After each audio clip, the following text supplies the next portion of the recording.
All right, so this is the third time we're doing this. It's the best pod of the year, the season finale. It is called the Millie Awards. It's our annual awards show.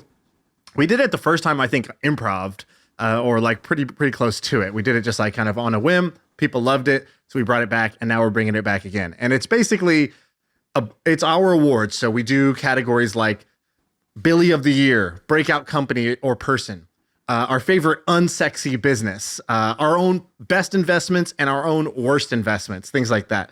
So I'm excited. I already got the sort of season finale vibes, and I'm excited for this. You want to say anything, Sam? Dude, you look like you drive a white G-Wagon right now. I can't believe how fast you've gone from Indian to Persian. I look like my mistress drives a white G-Wagon. You went from nerdy Indian to alpha Persian with just one jacket, and that's kind of amazing how that's happened. I've never sold a rug, but I feel like I could right now. Yeah. And did you guys? Let's see. Sam, you didn't get the memo about dressing up. Andrew, are you? Your mic is blocking. I'm wearing a blazer. You're blazered up. Did you guys bring? I'm wearing a cardigan, bro. Bro, you always wear a cardigan. You always have like modern grandma style. But I'm at a guest place. I'm on an Airbnb. I got to do what I got to do. I didn't bring my Persian apparel. I'm sorry. All right, well, guys, cheers to a great year, a crazy year. I don't know what's in everybody's cup here. So Sam, you're a classic Midwestern cola kind of guy. You probably say cola, don't you? No, but I am drinking a Coke. There's that great map where it's like some people say pop, some people say cola, some people say soda or something like that. I feel like you might be a pop guy. Andrew, what you got in the cup? I've got a AeroPressed coffee in a tiny mug. Bro, you just brought to you by, you just sponsored this whole pod just now. That was slick. I have a very frigid cold water with fresh lemon juice inside. Maybe I'm starting to cleanse. I saw a great tweet. It goes, I don't cleanse, I clog. And I thought that's pretty good. You're on a juice cleanse, I'm on a cheese clog. All right, so cheers to you guys. 20 million downloads this year for the podcast, which is I think 6 times bigger than last year, or maybe 4 or 5 times. I might have my math wrong there, but I think YouTube's up 6x and the pod is up 4x or something like that. Big year for us, which is fun. And Andrew, you were the most frequent guest. You're the most favorite guest, and so it is only right to have you here. All right, so without further ado, should we jump in to the categories? We're going to go, I'll announce the category, I think, and then we go kind of round robin. Last year, we did it where we kind of picked who had the best answer after each one. I don't know if you guys want to do that, or any adjustments to the format here? Well, I think, by the way, your order was a little off. So, for example, if we're going to start with Billy of the Year, then the next person, because it's the next category should be craziest person of the year as well. Okay. Well, let's do it this way. We'll take turns, me and you, Sam, of just picking categories, and then you can go whatever order you want. So, okay. Let's start with Billy of the Year. So, for those who don't know, we do the segment called Billy of the Week, where we typically will feature a billionaire or somebody who maybe is not actually technically a billionaire, but they carry themselves with that billionaire energy, and somebody who's just doing life in an interesting way. So, Sam, who is your Billy of the Year? Mine's so boring. So my boring answer is Zuck, because he's proven that he's actually pretty good. Everyone else this year that's been in his category has gone fucking insane. Bezos got a divorce. Elon's crazy. All Zuck does is box. That's his version of crazy. He's turned out to be okay. So I would say he's probably the Billy of the Year. Emotionally stable, huh? Yeah, he's done all right. But if I had to pick another one, it would be this guy named Brett Adcock. Brett Adcock is this guy I met about 6 months ago. He basically is only 34 to 36 years old. He's a young guy. He made a lot of money when he sold his company called Vettery for $100 million. Then he created Vettery's like a recruiting company. It's not sexy. But then he created a flying drone company that he took public called Archer. It was worth $2 or $3 billion at its peak. Now he told me that he's took roughly $200 million of his own money, which I think was like the majority of his liquid net worth, other than the house that he owns. And he's piled all of it into bootstrapping a new robotic company called where they make humanoids. And that guy's pretty fucking insane. And I love crazy people like that. That's a great one. Andrew, who you got? Billy of the year. So mine is actually a MFM guest, Palmer Luckey. Good one. I feel like, it's a little obvious, but I feel like you see so many of these billionaires who they make all this money and then they get very focused on PR and they're very safe and they won't put their money where their mouth is. And what I loved about him is that he's actually taking his own capital and investing it in Anduril and doing something that is actually important in the world or what he deems important. And he actually just like calls people out. Like he's honest. He's not a politician. And I think most of these billionaires you talk to, they are very political. They have a PR team. He obviously does not. I thought that was so awesome when he went to the, the All In conference and just roasted Calacanis for like an hour. So yeah, mad respect. I think he's awesome. And I thought that was one of the best interviews of the year. That's a great one. I love that one. I considered Palmer Luckey as well. Same. I decided to go with somebody a little more under the radar. Not a billionaire, but somebody who lives like I think a billionaire should. So it's this guy who came to Camp MFM, which was our kind of like private retreat of 20 or 30 badass people that we did. Who, Al? No, Saeed Balki. So Saeed is a guy I didn't know much about. You had mentioned him before. I never met him. He might be a billionaire.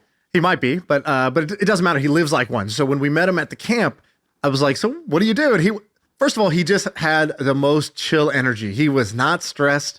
He was not worried. He was not seeking attention.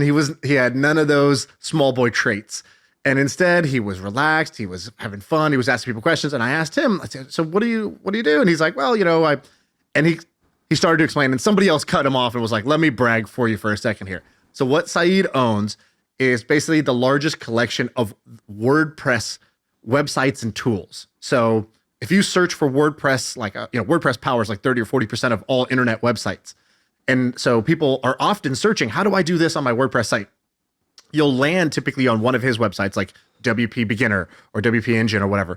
And from there, it'll say, well, if you want to capture emails of people who come in using WordPress, like a email capture pop-up, use Opt-in Monster, owned by also Saeed. And so he basically has the landing spot where people come. He's got the #1 search rankings. Then he owns the tools that he refers. And so he turned his random curious traffic into SaaS subscribers. He basically built an empire. He's telling us about the gas stations he owns and all the other crazy stuff he does with his money. And his work style was one that I envy. He's like, well, here's my month. The last week of the month, I do all my meetings with the operators of my businesses. I was like, so what do you do the other 3 weeks? And he's like, 1 to 1.5 weeks, we travel. So we just go to Costa Rica, then we go to Egypt, then we go wherever. Like me and my family, we just love to travel. And then I read and I just chill out. And I think the other week and a half, I play with my son a lot. We play basketball. And I was like, wow, this guy is dominating his business niche, but he's also checking the box on family. He's checking the box on travel. He's got it going on. So I was really impressed by Saeed this year. He also very, very giving too. He gives away a lot of money too. Yeah, amazing guy. So he's mine. That's all right. So those are the Billies of the year. I'll just put it out there. I think Palmer was the right answer. What do you think, Sam? I agree. Palmer was the right answer. If you haven't seen the clip of him going to Jason Calacanis' conference, it's like going to someone's birthday party and roasting him. That was epic. Andrew, did you hear on our pod when we asked Palmer if he could kick Jason's ass? Yeah, when he was talking about his scale, like how tall he was and stuff. He goes, he was like, well, if you look at the physics of this, I forget exactly how he explained it, but he was like a very engineer. He goes, can like, a bear beat up a I'm monkey? 6'1". Yeah, he said something like that. Like it was pretty funny. All right, let's go to the next category. Sam, you can pick one. Let's talk about the biggest L we each took this year. Okay, Andrew. You go first, Andrew. And by the way, this category, the biggest L, so it's the biggest loss you took, but it can be it doesn't have to be like a big serious thing. It's just a loss that you put in the loss column, however big or small it was in your life.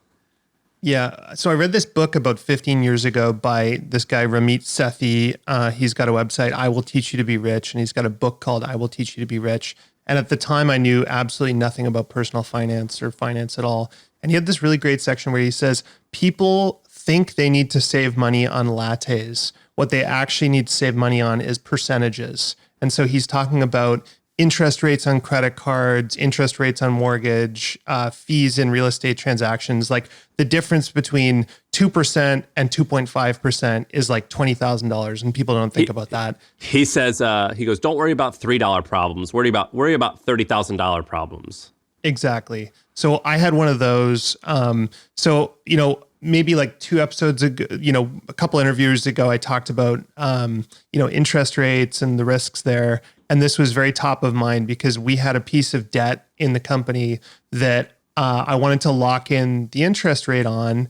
And so we were going to buy all these hedges. And in order to do that, I had to sign all these documents. And I'm kind of lazy. I hate signing documents. And so these documents were sitting in our office. And I was like, I'll do it tomorrow. I kept putting it off.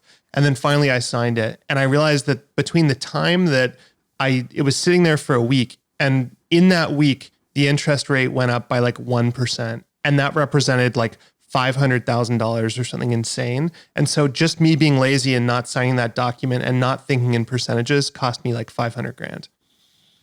That'll do it. Sam, what you got? That's a great one. This year, I met a guy who had an app called Intro. It's a great app. And I agreed to do it because he was like, hey, come try this. And I did. And it was one of the bigger mistakes of the year that I made. So basically, I'm on this app called Intro where for a little while people could... Dude, you were bragging about how you were crushing it on Intro. How is this the L? That's such a weak move on my part to do it. So this app, I got on there because I was like, and honestly, it's fun. It is quite fun to use. It's fun to like meet new people, but people pay me for my time. And it's quite addicting because it's really, you can make a substantial amount of money doing that. But if I'm supposed to be such a big swinging dick, if I'm supposed to be a hot shot like I want to be, I shouldn't be selling my time. Or at least I shouldn't be selling my time and keeping the money. I should just give it away. And that was a weak move on my part to be selling my time. And I regret doing that. That's a great one. I was making fun of you for that. And then I was also kind of like, wait, should I be doing that? That is a lot of money. And I was like, no. Don't sell your time. Don't sell your time. It's such short-term thinking. And you know who really changed my opinion of it? Who actually could be Billy of the Year? What's the guy? Brian Johnson. Brian Johnson from Braintree. He kind of didn't mean to do it, but he was razzing me on using it. And I was like, you're right. What did he say? That wasn't on he the was pod. Telling us. Well, he told a story. He wasn't directing it towards me, but he told a story about how he was like, instead of getting this job, I should just put more effort into my company. So then in 3 years, this won't even be a problem. Instead of right now, I could just make this money that could temporarily fix this. No, I should go for the long-term fix and make it so I don't even have to budget ever again. You know, I see a lot of, so I think all 3 of us kind of probably grew up not having a ton of money, and really, really valuing every dollar, right? So I remember, $1,000 was a crazy amount of money to me because I could buy an iMac. And if I bought an iMac, then I could have one of my staff do all this work and I could make $20,000 from it. And so I feel I still, if I'm not careful, I think in those terms. And when someone comes along and offers you $1,000 an hour, it's completely insane as an opportunity. Dude, or $3,000 an hour or $4,000 an hour. It's crazy. It's amazing. But and I know all these people that are I know guys that are worth $50 million and they still manage their own Airbnb bookings. And they'll be like, oh, sweet, I tweaked this. I made an extra $300 in cleaning fees or whatever. And I always think you guys used a quote before, but it's you're playing a pennies, or sorry, you're saving pennies in a dollar's game. It's just ridiculous. Yeah, that's yeah, but some people enjoy that. Nathan Barry owns ConvertKit. He's probably worth $200+ million based off the valuation of ConvertKit, and he's still. I'll be with him and I'll pull out his phone and he's messaging Airbnb guests. I'm like, why are you doing this? He goes, I love it. And so in that case, I'm like, all right, cool. I don't like taking intro calls necessarily. Sometimes I do, but yeah. Yeah, there's a good test. I remember I talked to this guy when we got acquired by Twitch. I talked to a guy who had been acquired by Twitch 3 years ago, and I was like, "Yeah, let's get lunch." So we go out for lunch, and I'm like, he's like, "Yeah, you're gonna love it, but watch out for this." He's like giving me a bunch of tips. I'm like, "Okay, great. Let me give you a tip real quick." I just got here, but let me give you a tip. I was like, "Why are you still here?" And he's like, "Oh, dude, I really like my job, actually. I didn't think I would stay here, but I really like it. It's fun. I just blah, blah, blah." He's telling me how great it is. But I had kind of seen him in a couple meetings at this point, and I was like, these meetings aren't fun. So I don't know what you're doing the other hours a day, but I saw you for like half a day last week, and that didn't seem fun at all. I said, okay, well, maybe it is fun, but let me just ask you something. You made, he probably made like $10-20 million on the sale. I said, so you don't need this job, but you're not at the point where for you, you're just going to stop working altogether, blah, blah, blah. And I said, if you had $100 million in the bank, like literally, like if I open up your bank account right now, is $100 million just sitting there, would you come into work tomorrow? Like, would you do this just for fun? Because at that point, what you're making here every year is a rounding error. You just make that in interest. If you had $100 million sitting there. He's like, well, no, then I would go do X, Y, Z. And I was like, okay, cool. So just as long as we're just being honest, like I'm not saying you're miserable here. I agree.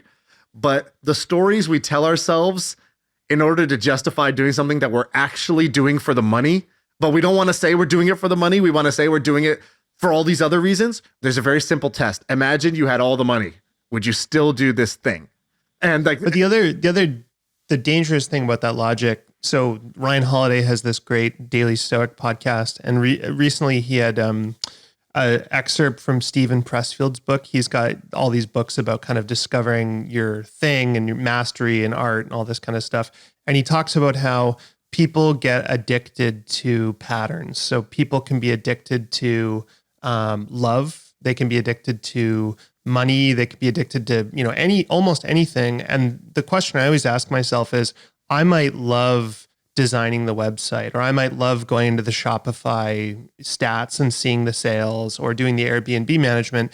But is that just me addicted to those dopamine hits, distracting myself from my greater purpose, right? From doing something where I have mastery that's new. Am I just going back to the same thing, right? Like you guys know the joy, there's this amazing confirmation bias joy of reading a book and hearing something you already know confirmed over and over and over again. I'll do this with like value investing books, right? And I'll go, oh, I already know that. I do that. I feel good, right? That's actually a waste of time. And so that's the flip side of it.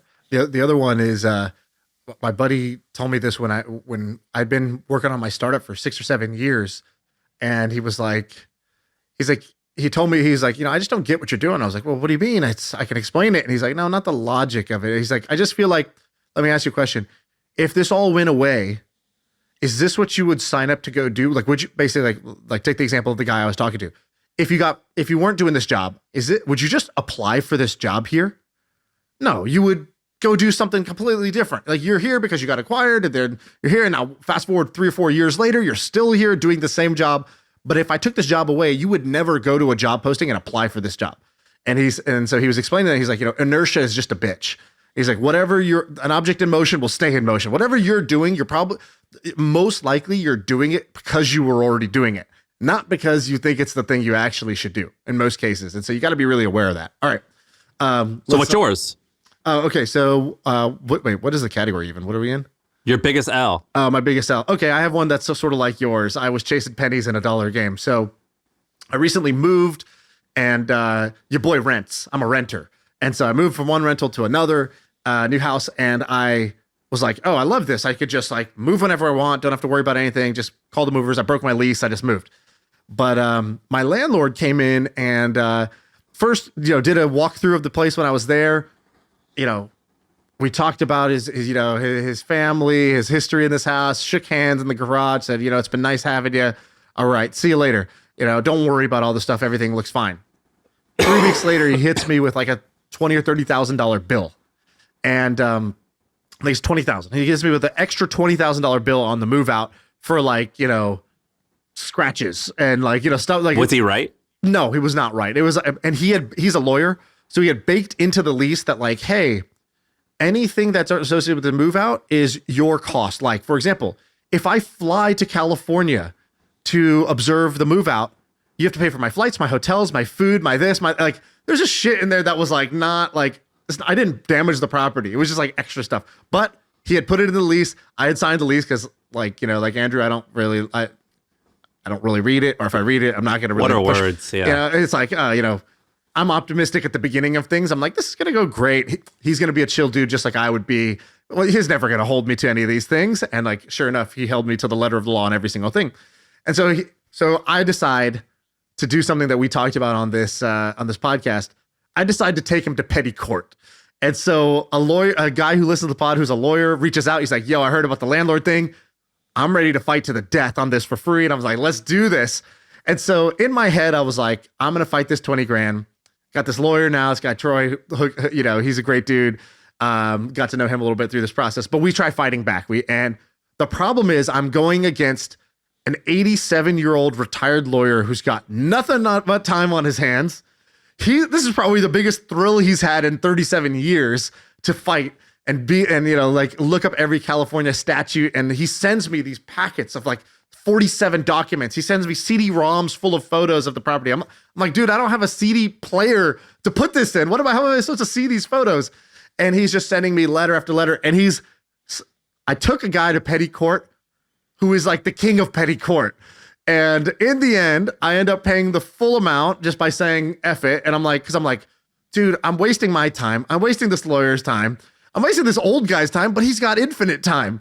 And he is built for this, whereas I should have just wrote this 20K check and just moved on with my life 5 weeks ago. And I knew it because at night, before I was going to sleep, I was like, oh shit, I didn't respond to that fucking subpoena he sent me, basically. This like giant package of letters. I was like, okay, I'm going to call him. I'm going to say this. He's going to say that. And I was like imagining this whole debate in my head. And I was like, dude, what a waste of mental space. And once I finally had that realization that I was playing a small boy game by losing my mental space in my head that could be used on productive things in order to be in petty court, I wrote the check and I moved on with my life. Dude, I think it's worth fighting those things, by the way. No. It's 100, dude. No. It's 100. You Going to just war gotta- for you the just sake gotta- of war is worth it. I had the Sam on my shoulder and I had the Andrew on my shoulder, and I listened to the Sam, and I should have never listened to the Sam. I wasted 4 weeks of my life. That's like you're like a bull in a china shop, and there's this tiny little fly buzzing on you, and you just have to ignore it. There's a great quote on this that someone said to me once when I was going through something similar, and the guy said, "Never wrestle a pig. You'll both get dirty, but the pig will enjoy it." Yeah, There's no that is point. exactly. There's no. Yeah, but perfect- I'm the pig here. I'm the pig here. Well, I had, Shaan, I had you know my situation. Yeah. I had something like this go on this year too. And I texted Andrew, I go, what do I do? And he said the same thing. He goes, don't wrestle with pigs or whatever, this fucking biblical shit. And I bought into it. And it eats me every night that someone I got. There's what's the Charlie Munger calls it, the rats in the granary, right? If you own a granary, you have a big warehouse full of grain, there's going to be rats. You can keep killing them over and over again, but they're going to always come back. And it's better to just accept that there's rats out there. Sam, you got rats in your granary, bro. Yeah.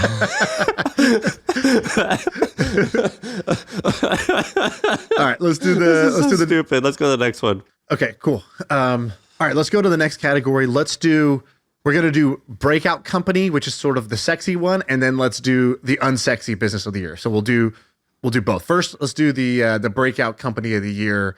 Andrew, you want to go first? Yeah, I mean, this is so obvious, but I came up with a few others, but I feel like this we're is both the going to one say that the we same have- obvious thing. Where everyone's going to say Is the it same Schlopen thing. and it's Schlei? OpenAI GPT-3 is shocking. I think this is like a watershed moment. And there's nothing else. I haven't seen anything like this in probably 10 years. I have 2 words for you guys that will change your opinion. Yeah. Liver King. What? This guy called his shot, man. That's the true break. You're going to tell me that, dude, when you have Elon Musk and Sam Altman and $10 billion, that's not a breakout company. That's not a breakout. That's a company that they are who we thought they were. They did exactly what we thought they were going to do. that doesn't count as a breakout. Wait, you're you know? saying you expected like when I remember a friend of mine called me about a month before they released the chat and was like, "Oh my God, it's amazing." And I kind of rolled my eyes. I wasn't super excited about it, but I have not seen anything this crazy in a very long time. I mean, obviously Dolly and stuff is insane too, but the chat, it's just nuts. I've actually stopped using Google a lot of the time and started using the chat. Dude, well, look, you took the nerdiest of nerds, the smartest guys on earth, and you gave them $10 billion and you locked them in a room for 6 years. Yeah, but like if it was 1945 and you're like, what's the breakout project of the year? And I'm like, it's the Manhattan Project. And you're like, oh, well, they got billions of dollars and whatever. It's still fucking crazy. They made a nuclear bomb. It's crazy. This is like a nuclear bomb moment. It's just like my expectations. They met my expectations. Like if this were, if this was like a second grade report card, it would definitely be like met expectations. There would not be No like, exceed. this is not an exceed. They met my expectations. I kind of felt like it was a goofy project. I was like, oh, Google, Apple, all these other people, they're going to do this for, they have a huge incentive, profit incentive. These guys are going like nonprofit when they first started. And it's kind of like all about openness and whatever. It's morphed into something that I didn't expect. And I certainly didn't expect it to do as well as it did, given all the star power. I think about like super groups. Super groups are usually not that good. It was like a super group. Yeah, I mean, the Avengers worked out. But yeah, I feel you. I feel you. I mean, like in music. So Sam, your breakout person or company is Liver King? Yeah, he called his shot. Not AI. I mean, yeah, or Andrew Tate, but yeah, one of those guys. If you want to know how he called a shot, we did an episode where we detailed the leaked emails from the Liver King where he's like, yo, I'm going to take a bunch of steroids, I'm going to build this brand, and then I'm going to sell like $100 million worth of products. That's what I'm going to do. And then he did it. So, dude, that's so much more dope. All right, let me merge the two. So, Sam, you like the call your shotness. Andrew, you're like, wow, OpenAI, Sam Altman, you guys have done something magical. I'm going to give you a called shot that I think is kind of unbelievable, to be honest with you. Okay, so Paul Graham is going to win my award here for calling it the call your shot moment. So back in 2009, Paul Graham wrote a blog post. So this is now, like 13 years ago or something like that.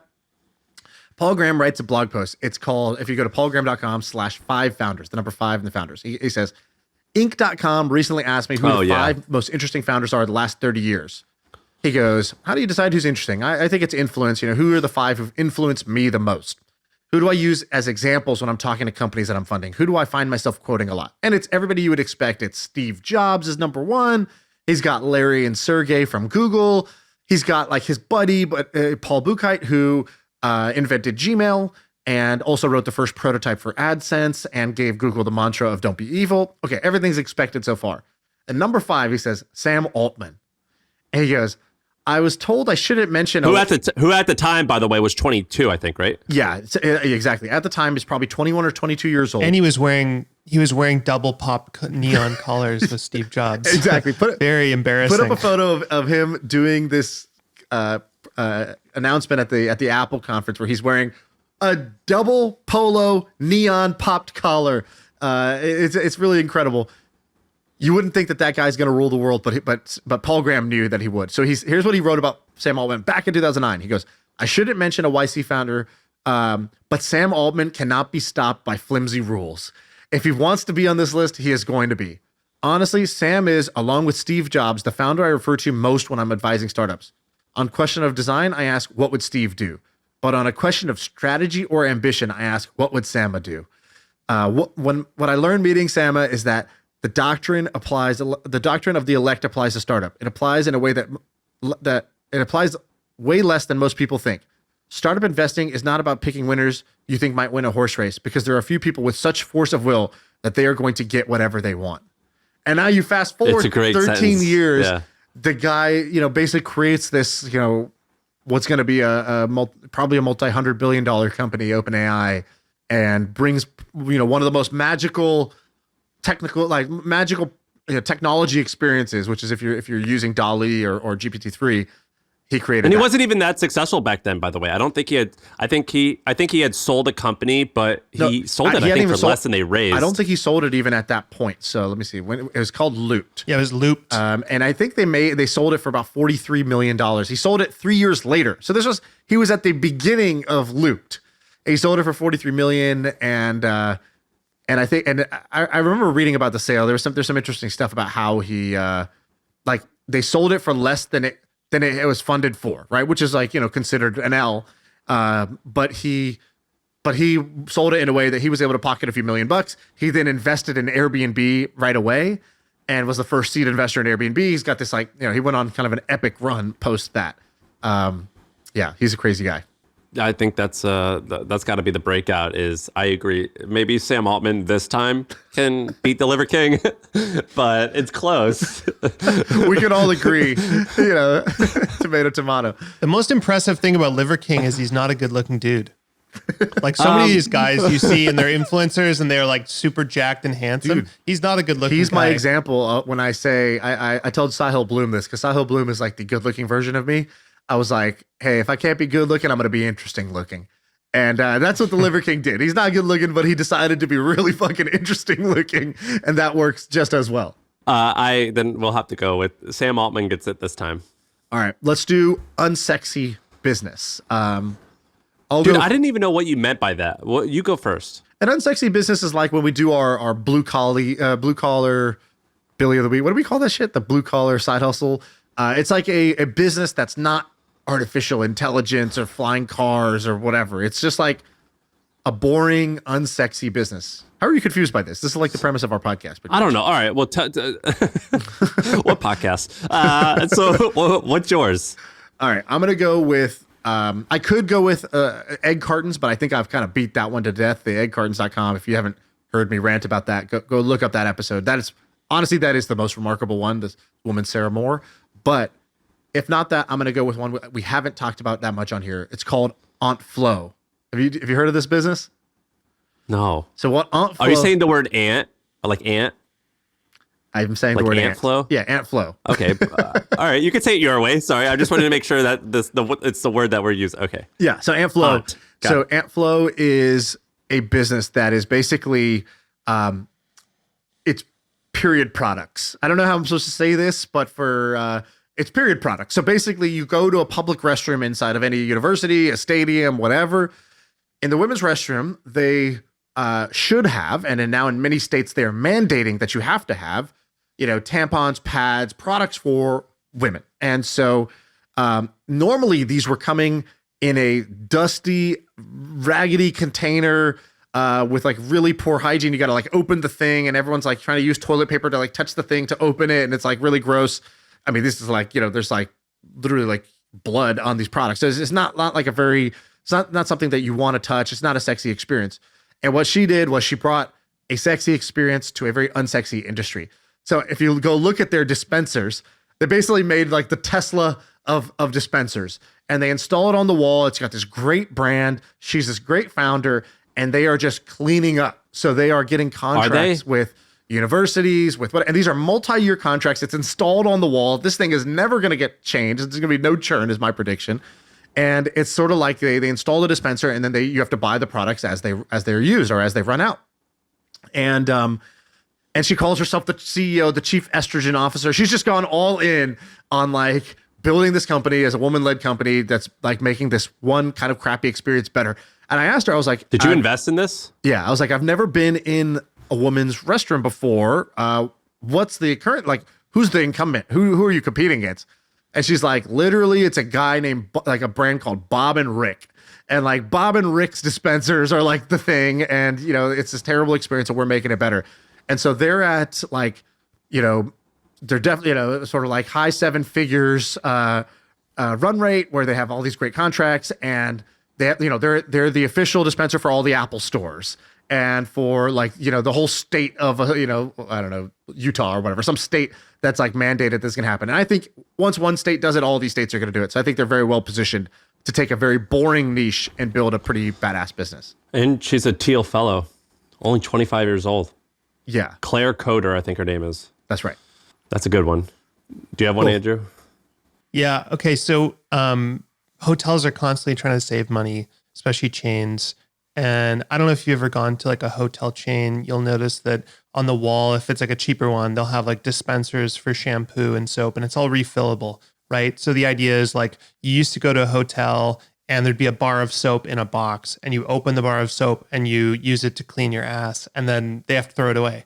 Right. So it's a huge waste. They're constantly throwing money away. And so hotels have moved to these refillable things. But one thing that they can't do is toilet paper. So when you go and there's a full roll of toilet paper and you use some of it, no one wants to go into a hotel and be like, oh, what the heck? There's like a little bit of toilet paper left. There's obviously someone just here who used it. And so there's someone, I just heard about this business. It hasn't launched yet, but I thought it was fascinating. Basically, it's a dispenser for toilet paper. So it actually embeds in the wall, and you basically pull out almost like you would Kleenex, perfectly portioned toilet paper. And I don't think this would necessarily work at like a Four Seasons or a high-end place, but certainly for like a Marriott or a Hilton, I think they could save tons of money. So I thought that was just incredibly boring and quite interesting.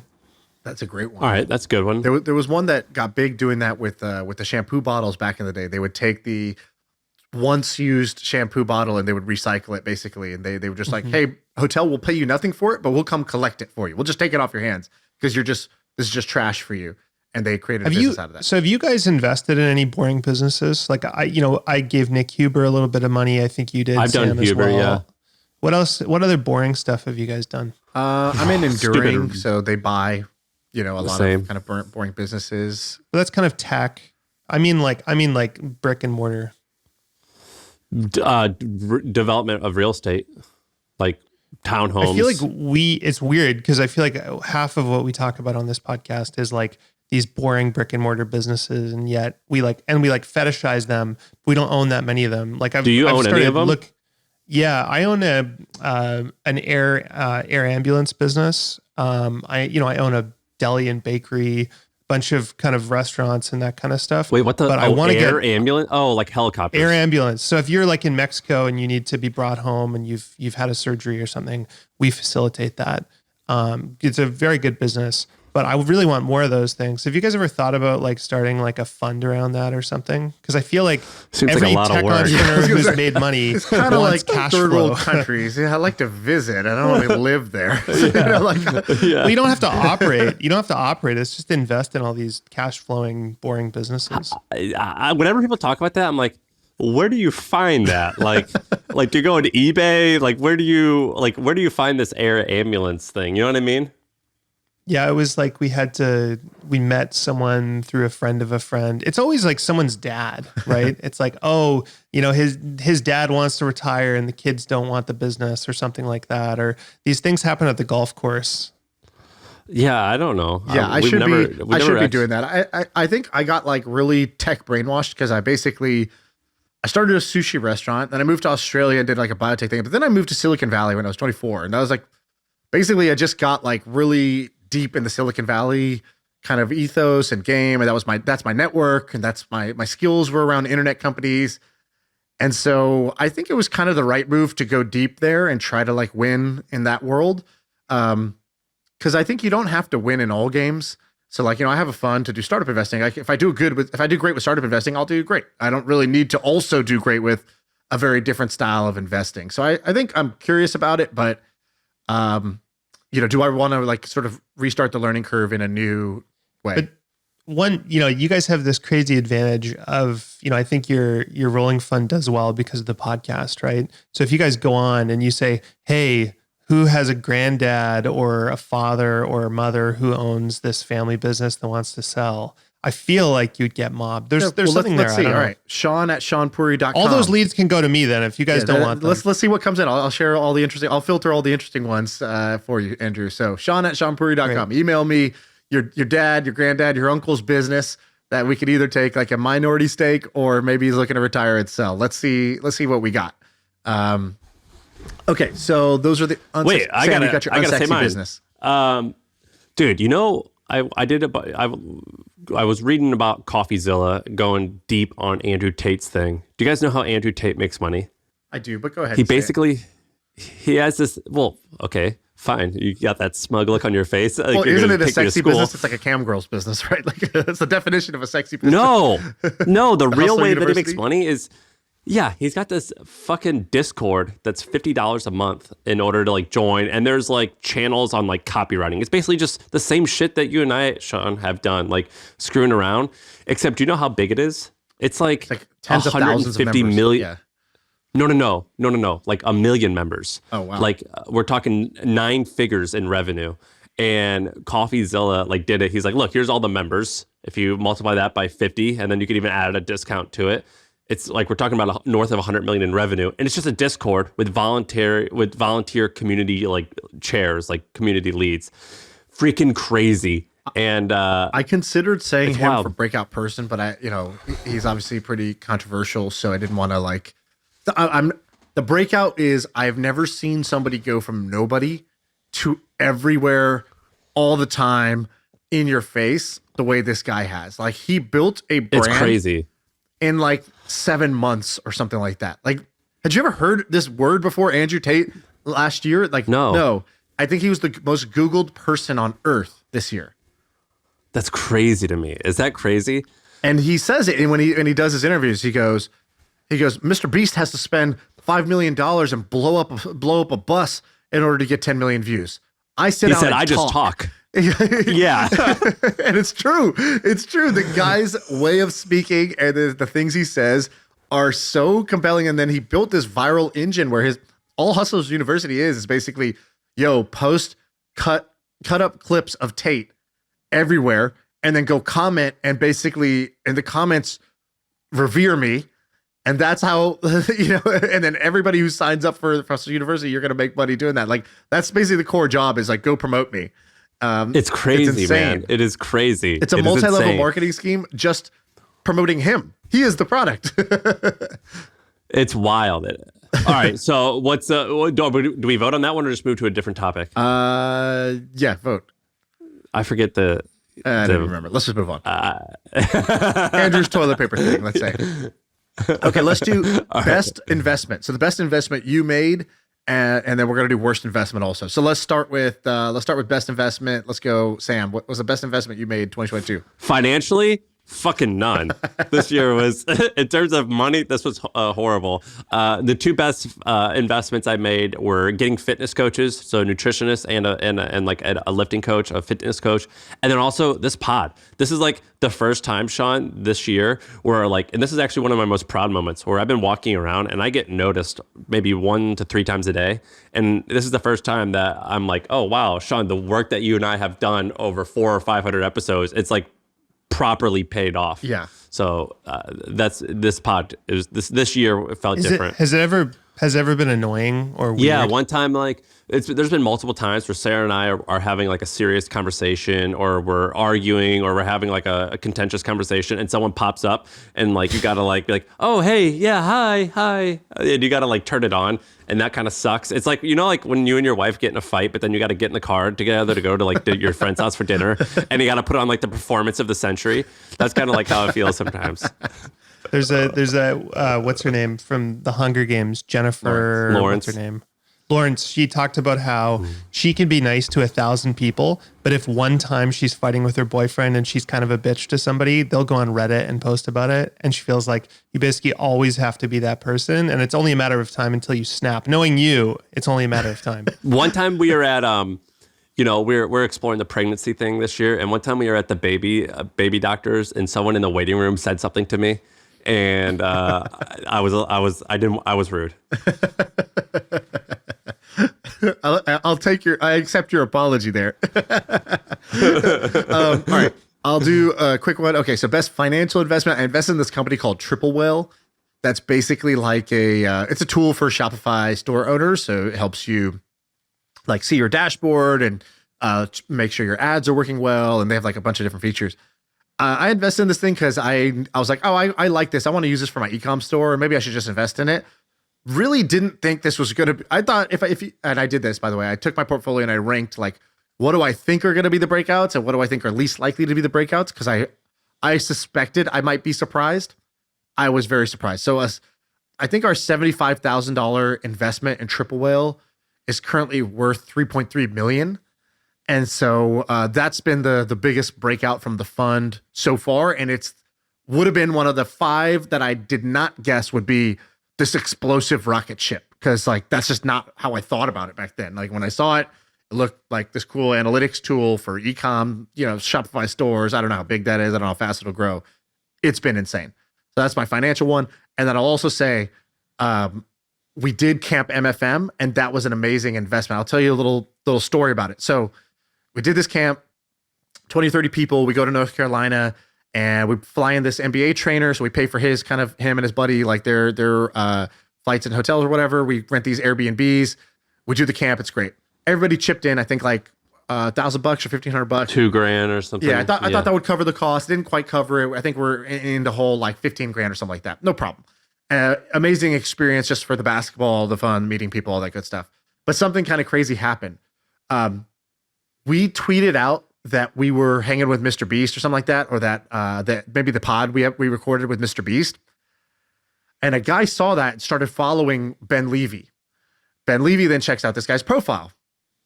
Oh, this guy's in the crypto space. DMs him. Oh, let's talk. Maybe they'll advertise with us. We end up getting an acquisition offer from this person. That's not the deal we ended up going with, but it gave us the leverage in the deal we did end up going with, and like opened this door into acquisition. And it's all like, if we hadn't tweeted out that thing that we were doing with Mr. Beast, I don't think this person would have followed. And then I don't think that conversation would have happened. And so the world works in these really funny ways where this like kind of amazing acquisition we had this year, I don't know, they could have just as easily not happened or been for a lot less had we not like just done this totally unrelated thing. That's good. Good things happen to good people. Great. Cool. All right, Andrew, what you got? Best investment. So mine's actually an investment I made a couple of years ago, but it's taken a while to play out, and it's very small, but I really like this one. So you guys know Sophia Amoroso. I think she's been on the podcast before. I met Sophia like 5 or 6 years ago, and she just had the experience with Nasty Gal, and she's like, I'm trying to figure out what to do next. I've written this book called Girl Boss, and I've kind of built this community around it, this social following. I want to turn it into a business. And I said, like, look, I think you should bootstrap this. But she got mobbed with VCs. And so it was easy money, great valuation, raised like $10 million or something. And because she took VC money, she had this really wonderful business, but she had to turn into $1 billion thing. And this is Girl Boss? So suddenly, this is Girl Boss. And so she, raised all this money, and she's like, I'm going to build basically like LinkedIn / like a social network for female entrepreneurs to connect them, which we all know is like the world's biggest lift. It's like almost impossible to start a social network. And so she ended up running out of cash, getting exhausted. She sold it to Attention Capital, and they basically were just like, fuck, we don't know what to do about this. Like we shouldn't have bought this. And so they reached out to us, and we were able to buy it for really, really cheap just because the business was totally distressed. And so, we looked at it and we were like, okay, like, let's just go back to basics. This business has almost 2 million social followers and email subscribers. And we just did basic stuff. We built a daily email newsletter. We sold ads. We did social ads. We did affiliate. We've rebooted the podcast, brought on a great CEO. And it's just been this phenomenal base hit. And I just got an update from our CEO, Lulu, who's like freaking amazing. And basically now the business is, I won't say numbers, but it's making as much as we paid for it every year in profit. And I think it's probably 5 or 10x more valuable than what we paid for it at least. So I just love that kind of stuff where we're able to take a business that shouldn't have raised venture or, kind of failed in venture land and actually make it a sustainable business that'll be going for 5 or 10 years at least. That's crazy. Yeah, that's really cool. I like those, and I think there's going to be a bunch of those venture businesses that fail. That's another one. If you're a venture business and you're not going to be able to raise the next round because the whole market has turned or whatever, it's not over. And there's like a way to structure these deals. I think most founders just throw in the towel, don't know what to do with that asset. But again, there's a lot of these businesses where let's say a business gets to $5 or $10 million of revenue and they're burning, $1 million, $2 million a month because they're like venture backed or whatever. to the founder, they're just like, okay, well, this is worth nothing. Let's go sell to Facebook and we'll take an acqui-hire. And they actually will throw out their existing business. That business has value, and people like us and Enduring will buy it and turn it around and make it into something that'll actually make them proud. So yeah, I mean, it all is not lost. Enduring did that with Up Council. That was the example they did. Totally. Can we got to do worst personal investment. My worst one is personal real estate. Like, I bought real estate over the last 2 years, and I've made money on all of it so far. And like, technically speaking, like, it's all like gonna beat the stock market. Well, that's easy because the stock market sucks. But like, some of my investments, like my Airbnb, it's still like a 8% return or something like that. But it's just a fucking headache, dude. I regret buying real estate. I wish I didn't own any real estate, and I wish I just invested in other people's funds. Yeah. That's my worst investment. It's caused me a disproportional amount of headache.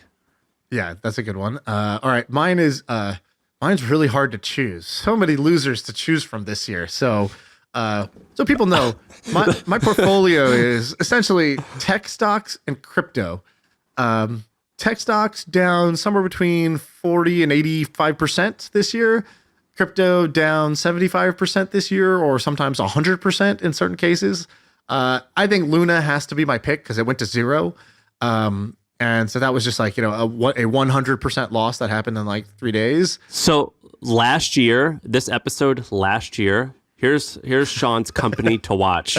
Terra/Luna. That was his answer for company to watch. To watch. And it sure did give you some entertainment. Yeah, you watched it go down. And then his prediction was that the Winklevi twins, the Winklevoss twins, are going to be richer than Zuckerberg. So but not in 1 year. Like, that is a long-term prediction.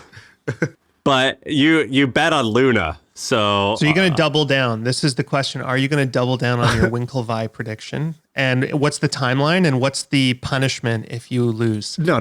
These are wild. These are supposed to be crazy predictions. These are not supposed to be things I think are going to happen. They're sort of like far-fetched predictions. No, I don't want to double down on that. I would say that's looking way less likely now than it did then. But it's basically like Facebook stock got crushed a little bit this year too. I had calculated that I forgot what it is now, but I think Bitcoin would have needed to be at, if Bitcoin got to $2 million a coin, then the Winkle and Facebook had kept its value or something like that.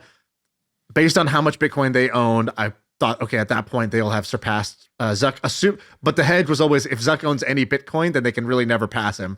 If he put a minority stake in, but I don't think Zuck cares if the Winklevi are rich or not. I don't think that's a concern of his. So what's yours, Andrew? So mine is really just venture in general. So I've been doing angel investing for 10 plus years, and I think I've done well. On a cash basis, I've got a lot of money back, but I haven't actually, like, if I think about it, even if I've made 15 to 30% a year, I haven't had access to that cash the entire time. Whereas in my main business, when I buy a business and I make 20 or 30% return, I'm actually getting that cash and I'm compounding it, and then I'm investing it and doing more and more and more. And I think psychologically, there's a big difference between owning a whole bunch of businesses and doing $50 million in EBITDA versus owning a bunch of stakes that are illiquid in a bunch of venture businesses where maybe you'll get your money in 10 to 15 years. And so I don't think that it's necessarily saying I don't want to invest in venture go forward, but it's just been, I think it's been if I think of it as, if my goal is to maximize my capital and feel rich, it's not the best way to do that. I think that I'm much better off incubating businesses and buying businesses, because it's a very steady 15 to 30% cash return, and I feel it. I feel the win in a much bigger way. And I think that, like anyone, over the last 2 years, there's some businesses where I look at the valuation I invested at, and I knew it at the time. I sucked it up and was like, fuck, this is just the world we're in. But there's some businesses with like now maybe like $4 million of revenue, and they raised at like $100 million valuation. And I'm just like, okay, that's just gone. Yeah. Well, That sucks. Yeah, I don't know what to say. We all just said horrible things that we did this year. I don't know. Deep breath. It's hard to just bask in the L. Look, you can't have a non-error rate. Like you can't be an investor and not have a portfolio of bad investments, of bad decisions, right? Like that's not really a thing if you're going to do this and you're going to take the appropriate amount of risk that would get a reward. You can't have a 0% error rate. And so I don't think it's anything to be shy of. Also, I think a lot of people, have portfolios that are down this year just by the nature of like what's going on in the market. There's that logic brain coming in to save you. Yeah, no, I mean, that's where the logic brain is actually like useful. All right. Like I learned this in poker too. Like I had pocket aces and I lost. I literally know people that will fold pocket queens or something like that in poker. Why? Because they're traumatized from the bad beat they got one time. And they're, oh, jacks, I hate jacks. It's like, what do you mean? You hate pocket jacks? Why? Like, why don't you, just because you got your money in good, but it turned out not the way you wanted? Like, being able to assess the decision and not the result is so key. When I'm making fun of myself for FOMOing into investments, it's because I think my decision was bad. Sure, the result was bad, but my decision was bad. I have many investments where I think the decision is good and the result might be bad for a period of time. That's okay. But being able to separate the two is super important. I can't find this client info. Have you heard of HubSpot? HubSpot is a CRM platform, so it shares its data across every application. Every team can stay aligned. No out-of-sync spreadsheets or dueling databases. HubSpot. Grow better. Sam, what topic do you want to go to? Which category? Dude, I want to combine book of the year and favorite podcast or newsletter or person you subscribe to. So I want to we'll do a few actionable things, like best things that we like best bits of content. Mine for favorite person, favorite person it's two. You already named one of them, Paul Graham. Dude, Paul Graham is such a beautiful writer. I started reading all of his work again this year. He's such an awesome writer. He talks about money, living, happiness, raising a family. He's a really good writer. I love reading him. The other one is Cultural Tutor. Do you guys know who Cultural Tutor is on Twitter? Never heard of it. So it's this person who I don't think they're crazy popular, but I'm going to give you an example of a thing that they tweeted. So it's called the Cultural Tutor, a beautiful education. That's their thing. And so they'll do like posts about like I'll let me find a good one, but it's all about culture. So basically, right now, minimalism is a thing. So if you look at like a lot of new building, minimalism is a thing. And the Cultural Tutor will do this thread saying, this is actually pretty lame about this architecture. It's pretty boring. Here's the ornate stuff that we used to do, and here's why we used to do it, and here's why we do minimalism now. And it makes you like question certain things that we're doing. Or another one could be, here's like a famous piece of art, and it was actually revolutionary. And here's why Mona Lisa, here's why it looks like her eyes are following you. And this doesn't seem interesting now, but it was interesting because back then, here's how they used to do things, and here's what was actually revolutionary about that painting. Things like that. I love the Cultural Tutor. It's a really good follow. That's a good one. You said you were going to combine that with Book of the Year? Book of the Year, Blitz. Have you ever read Blitz, Andrew? It's about the story of drug use during World War II. Frame-breaking book. I haven't read it, but I mean, you've got meth and you've got Hitler. I mean, what could go wrong? It's a frame-breaking book. Basically, the whole hypothesis was that during World War II, you know how like they gave soldiers like pieces of chocolate and cigarettes to keep them happy? Well, in Nazi Germany era, they gave them meth. And one of the reasons it says Hitler was being crazy and making a lot of the decisions that he did, not only was he like a hateful, crazy person, but they're saying it was also because he was on meth the whole time and he was going nutty. And one of the reasons why he killed himself was he basically ran out of drugs in the last 2 weeks in his bunker. What do you got there, Shaan? Is that Blitz right there? No, this is not Blitz. I'm looking at the book I think I'm going to choose. But Andrew, go next. So my favorite podcast, I'm absolutely obsessed with Founders, which is by David Senra. And what he basically does is he reads business biographies and then he summarizes them really, really well. So I've read a lot of business biographies. I really enjoy them. But there's a lot of them where I'm like, I'm not going to spend 15 hours of my life learning about JFK's dad, right? There's all these books on my bookshelf that taunt me. And so I read that book, The Patriarch. You should read it. It's so good. I read about a quarter of it. It was great. But he'll do like the 1.5 hour summary. And so it's a great way to remind yourself. Like I read Titan a couple years ago about John D. Rockefeller, and I re-listened to it. It reminded me of a lot of the lessons. And then B, it'll actually tell me, do I want to read this book? Is this person actually interesting? Or just give me a cursory understanding of that person. So I absolutely love that one. In terms of books, the one that I loved over the last year is The Operator, which is about David Geffen. The guy is a absolute lunatic. It's fascinating. Like the picture of him, why is he the way he is? Deep dive on his childhood. David Geffen started he started Geffen Records. Geffen Records. I mean, this guy was like, he's touched so many industries, huge musicians. But he's a movie guy too at this point.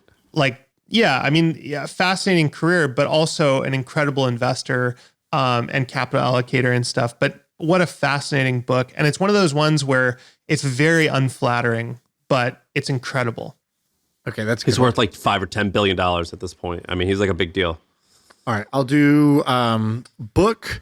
I got two picks that I thought were good. I only read probably 3 or 4 books this year, but this one, so Think on These Things by Krishnamurti. That's like a life philosophy book that Bro, I love. You said that was your favorite book one time, and I asked you how far into the book you've read, and you said you're on the first 3 pages. Yeah, actually, I'm only about 30 pages in now.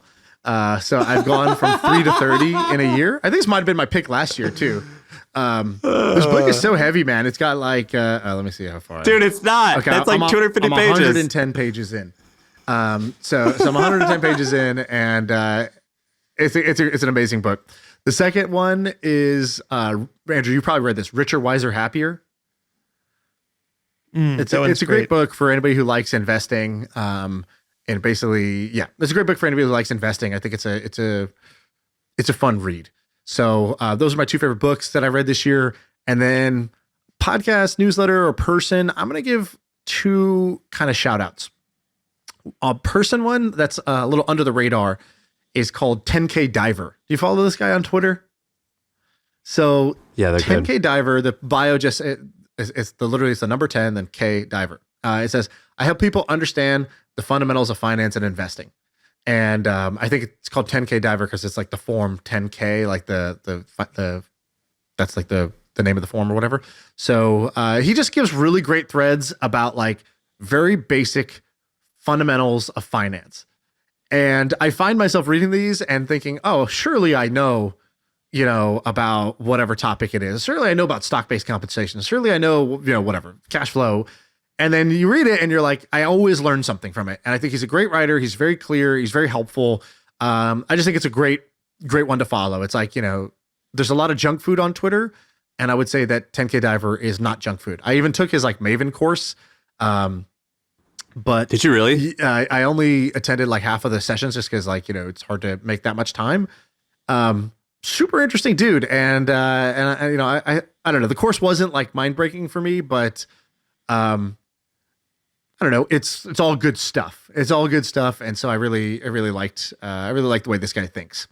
Okay. So that's the person one, and okay, book. So I did book. All right. We're good. We're good on those. We all 3 did ours. Yeah. All right, cool. Yeah. What topic you want to do next? Wild predictions. Okay. What you got? Mine's easy. I think By the way, mine's easy. you want me to read your wild predictions from last year? Should I read our predictions? Yeah. All right. Our predictions from last year. Sam's was San Francisco is going to be cool again, yeah, I think. San Francisco will be cool again. You think you hit that or no? No, but I don't think I'm Early, think not I'm wrong. not off by prediction, but I'm a little early. It's going to come back, man. San Francisco, I went back there. It is awesome. San Francisco is awesome.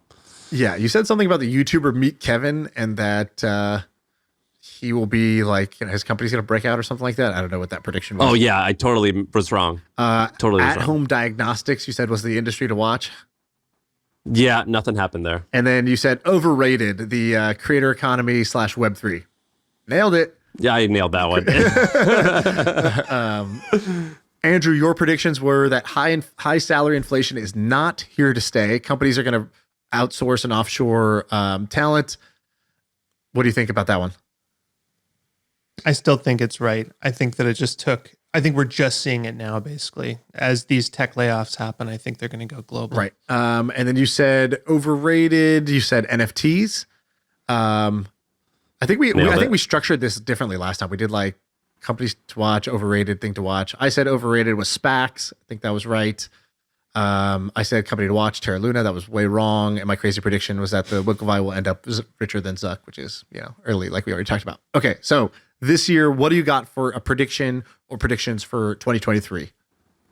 So we structured it differently, but let me say mine too, because they're fast. One, Elon Musk either dies or he gets canceled, or he gets canceled in an incredibly serious way, and Tesla stock completely tanks. The second thing is, so OpenAI, something involving regulation is going to happen, because there's already been little bits and pieces. Like if you Google or if you use OpenAI and you ask them about coal, they say we think that climate change is wrong, yada yada yada. Or if you ask them about race, they say something like, race is a social and cultural construct, and we don't want to give our opinion on this. Like they kind of but they actually do insert their opinion. And I think that there's going to be some weird shit going on where right now, for example, they'll say hey, we'll give you $100,000 for 10% of your company if you build on top of our platform, and there's going to be all these new tools, but it's all going to be underlined with this potential massive bias that OpenAI has. And I think there's got to be some type of regulation around it. Do you know what I mean? Yeah. Andrew, what you got? Predictions. And by the way, these are supposed to be, we said wild predictions. So we're not saying we're sure these are going to happen. These are sort of interesting predictions.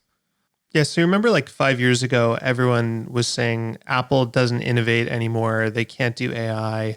And what was happening is that Google, at least historically, has innovated in public. So they're constantly releasing new features and showing off these kind of half-baked ideas that are in their R&D labs. Whereas Apple has always been very opaque. They'll work on something for 7 years, they won't share it, and then all of a sudden they'll release it.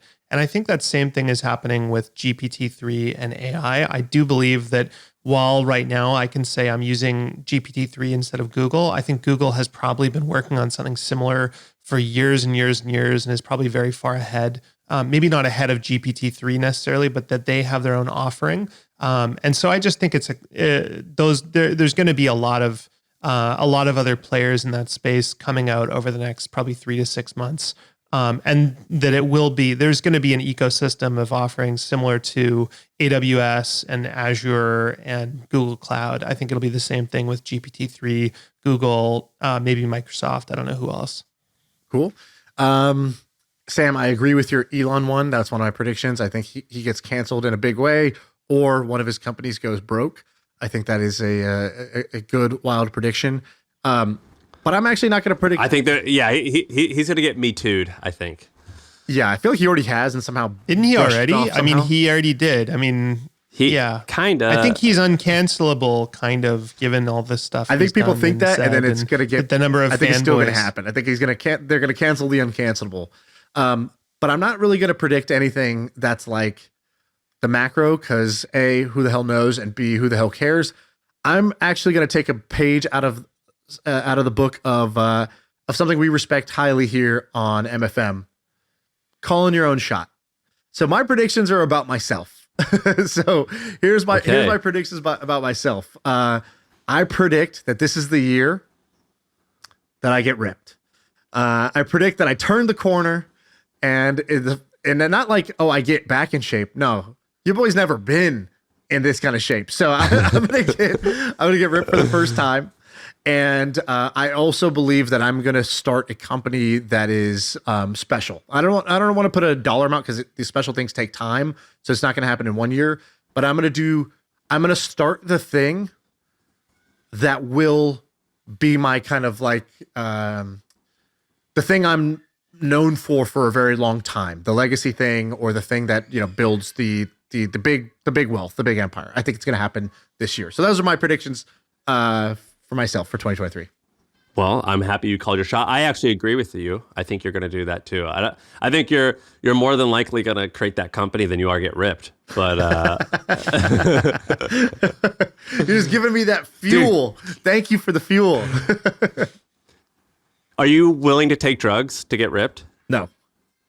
I'm all natty. So I'm you're not unwilling like to take drugs? Not like the Liver King. Okay. Well, then I think that you're, well, dude, getting ripped is hard, man. I'm pretty ripped right now, and everyone keeps asking me what I did. And you know what I did? I just didn't eat. And it's really, really a pain in the butt. I don't really like doing it. And so I don't know. Like, I don't think you need to be that ripped. What's your definition of ripped, I guess? Visible abs. Yeah, you got to get to, what is it, 12% body fat. 12% is not. You can live a good life and be at 12%, but below 10, where I am trying to get, it sucks. I'm just hungry and cold. Yeah, I'm not going to do that, but it'll be visible. All right, let's do another one. Coolest moment of the year for you. What was the coolest moment of the year, personally, that you had? Dude, mine is like, it kind of felt like we crossed a chasm for like, kind of like this podcast being well known, and like that's a little. I didn't want to do a selfish one. Honestly, I almost said fan? You selling. Yeah, I wanted to say you selling the Milk Road. I actually did think that was cool. Seeing you do that, I got a lot of joy out of, and a lot of like, even though I wasn't involved, it was like I felt a sense of pride of like we came up together. You were like the key advisor, so you were involved. Yeah, so feel free to send me some money. But no, I think like us getting popular this year, like it really felt like this is the first time it happened. I agree. Something has changed. Andrew, what about you? Coolest moment of the year for you? So I've talked about this before, but I feel like what I actually, if I really am honest, what I like about business, aside from making money and not making my life easier, is meeting interesting people. And, I got to know Andrew Huberman this year, and we ended up partnering. So basically, like, I've got a foundation. I've been giving a bunch of money away to science. And so I met Huberman maybe... Is that who you wrote the check to? A year or two ago. Just you wrote the check to science? Yeah, exactly. Just science. but I met Huberman like a year or two ago, and basically we did this thing where when people subscribe to his premium podcast, a bunch of the money goes to basically funding science and research that he wants to fund. And I basically said, look, I'll double every single dollar that you donate. And so we've got this partnership. And I just love that kind of stuff where I can work with someone who I respect, a benefactor? And do something that I think is good. That's a cool moment. You've become a benefactor. What do you mean? Like a patron of science? You get to use one of these words that's like from the 1800s when you do things like that. Yeah, it feels good. It's fun. Dude, and plus you have an excuse now to hang out with the dreamiest guy on earth, Andrew Huberman. Yeah. Totally. Make Sam jealous anytime you want. For sure. All right. My coolest moment of the year was, you were there for this, Sam, when we were at Camp MFM and we got to go do a tour of Duke's basketball stadium, and we're in there, and then we were sitting down. They gave us the talk. It was a good experience at that point, but we had there was a moment that made it a good experience to a keystone memory, which was when I bet Mr. Beast $10,000 that I could hit a shot from half court, and I hit it. And the whole thing on number 5 or something. Yeah, like the third attempt hit. I was like, I'll again hit this before you. The third attempt, I hit it. It's on camera. It was an amazing, fun moment. It made that trip a little bit more special and memorable. Did he ever pay you? But this is where it gets interesting. It's also actually my biggest L of the year, because he didn't pay me, and then I had to follow up, and I followed up 2 times, 3 times, and now I'm basically begging for the money. By the 3rd time, you go from like, first time you kind of crack it, you're busting balls a little bit, like, hey bitch, pay me. And then the 2nd time you're like, hey man, didn't pay. By the time it's the 3rd one, now this awesome dope moment has turned into an L because now I'm having to go. Yeah, I think you need to take him to small claims court. Exactly. That's how I'm doing that via iMessage, and I was like, we have it on video.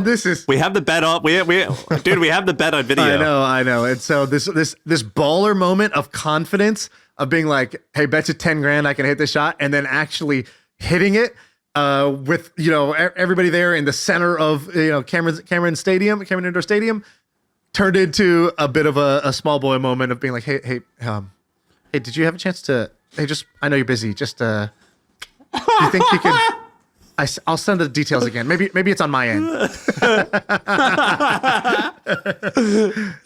Dude, is he lying about every other donation he's ever done? CoffeeZilla, get on it. Are there thousands of victims like me?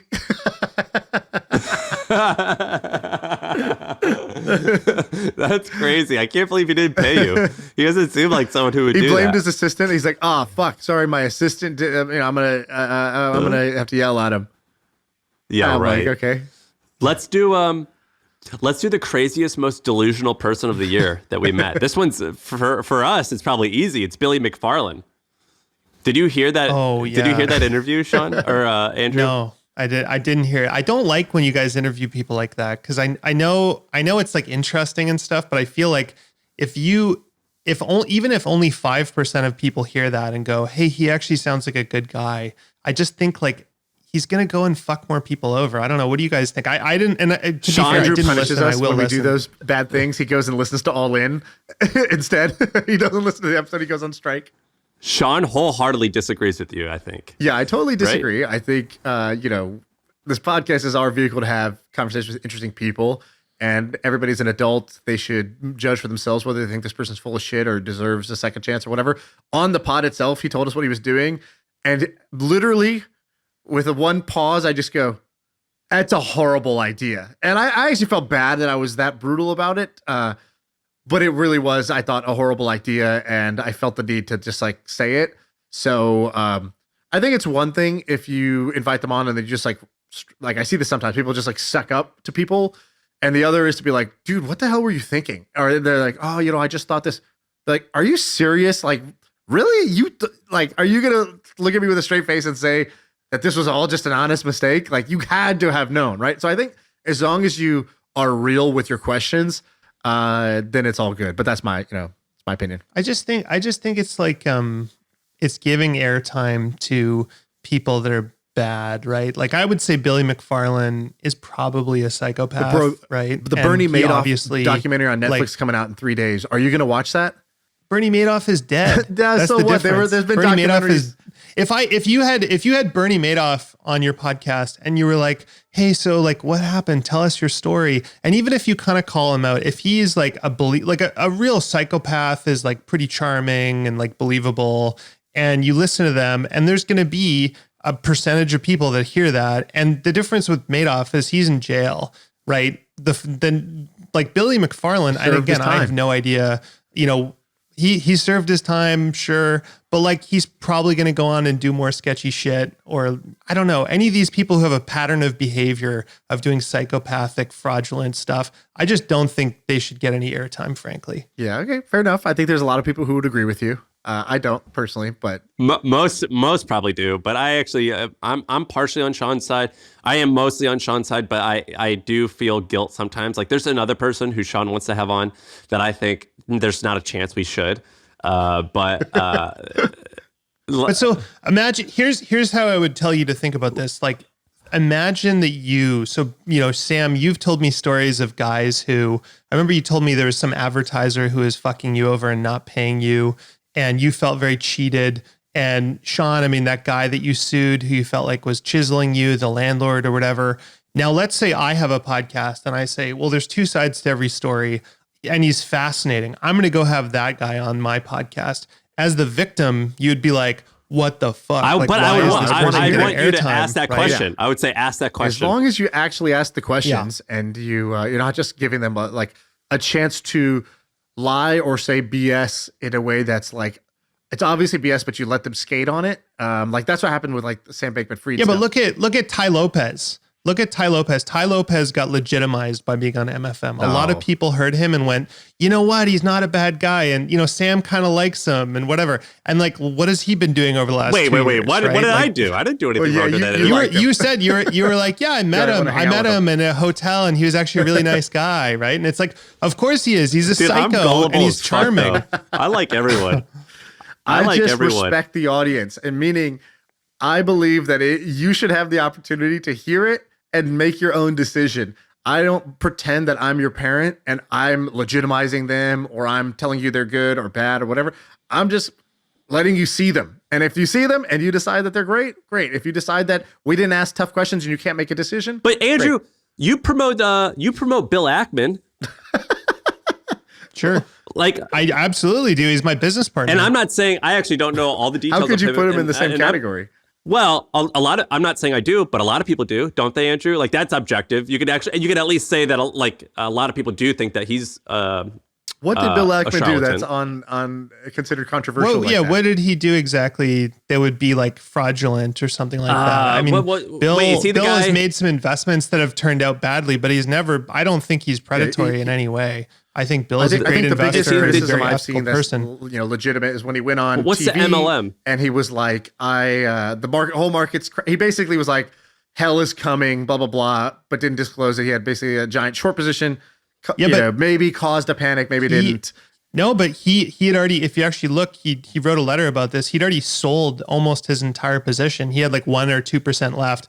And I spoke to Bill 2 weeks before that, and he was freaking the fuck out. Like similar to that CNBC he didn't disclose call. that he was in a position to freaking out. benefit greatly if people started selling. Right? He had a giant No, short. no, right? he That's wasn't. how he made a bunch of money. He wasn't. No. That I think it's a big misunderstanding. If you actually look at the timeline, he'd already sold out of that position when he went on CNBC. What about Herbalife? No, he was betting against Herbalife. He was calling Herbalife an Herbalife. I mean, Herbalife. He went out and he said this is a multi-level marketing scheme.